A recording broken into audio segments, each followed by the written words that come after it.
আমাৰ জীয়াই থকা নিয়মেই বেলেগ। আমি আশাৰে নহয় জেদেৰে জীয়াই থাকো আৰু বহুতেই অহংকাৰৰ সাগৰ এখন হৃদয়ত লৈ ঘূৰি ফুৰো। কাৰোবাক দেখি মুখেৰে মাত এষাৰ নিদি নেদেখাৰ ভাও ধৰি গুচি যাওঁ। অহংকাৰৰ ভৰত আমি পাহৰি যাওঁ ভাতৰ দুখীয়া হলেও মাতৰ দুখীয়া কেতিয়াও হ'ব নালাগে। আহক এটা সৰু কাহিনীৰ জৰিয়তে এই কথাটো বুজিবলৈ যত্ন কৰোঁ। মোহন নামৰ মানুহ এজনে এটা বৰফৰ ফেক্টৰীত কাম কৰিছিল। মোহনে সদায় কামলৈ সময়মতে আহিছিল আৰু সময়মতে গুচি গৈছিল। এদিন কি হ'ল, কাম ছুটি হোৱাৰ সময়তে ফেক্টৰীৰ মেচিন এটা যান্ত্ৰিক বিজুতি ঘটিল। মোহনে সেই মেচিনটো মেৰামতি কৰাত লাগি গ'ল আৰু আনফালে ফেক্টৰীটোৰ চকীদাৰজনে কাম ছুটি হোৱাৰ বেল বজাই দিলে। সকলো লেবাৰ কাম শেষ কৰি ঘৰা-ঘৰি গুচি গ'ল। কিন্তু মোহনে মেচিনটো মেৰামতি কৰি থকাত মন দিয়াৰ কাৰণে এইবোৰ একোৱেই গম নাপালে।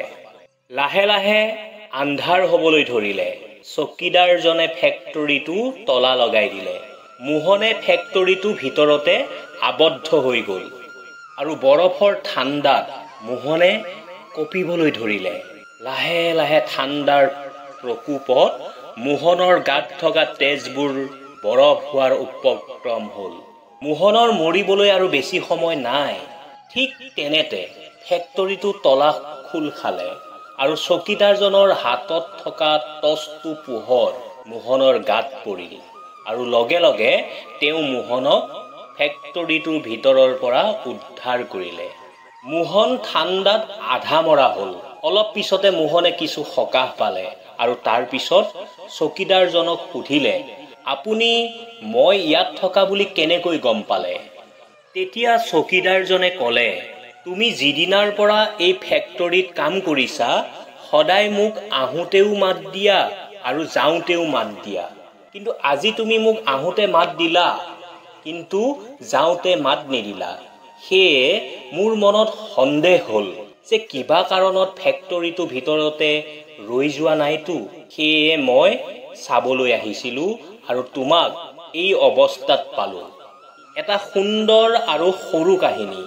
এই কাহিনীটোৰ জৰিয়তে আমি শিকিলোঁ যে এষাৰি বিনামূলীয়া মাতে আমাক কেতিয়াবা জীৱনো বচাব পাৰে। অথচ আমি বহুতেই টকা, ৰূপ, যৌৱন আদিৰ অহংকাৰৰ ভেমত মানুহক মাত এষাৰ দিবলৈ টান পাওঁ। ভগৱানৰ দান আমাৰ মুখৰ হাঁহিটো, আমাৰ ব্যৱহাৰ, মুখৰ সুন্দৰ মাতটো আৰু সহায়ৰ হাত কেইখন, এই যে বিনামূলীয়া বস্তু কেইটাও আনক দিবলৈ আমি টান পাওঁ। অথচ আমাক আনে উচিত মূল্য দিয়াটো বিচাৰোঁ। কথাবোৰ এবাৰ দকৈ ভাবি চাবচোন। শেষত এটা কথাই ক'ম, ভাতৰ দুখীয়া হ'লেও কেতিয়াও আমি বিনামূলীয়া মাতষাৰৰ দুখীয়া হ'ব নালাগে।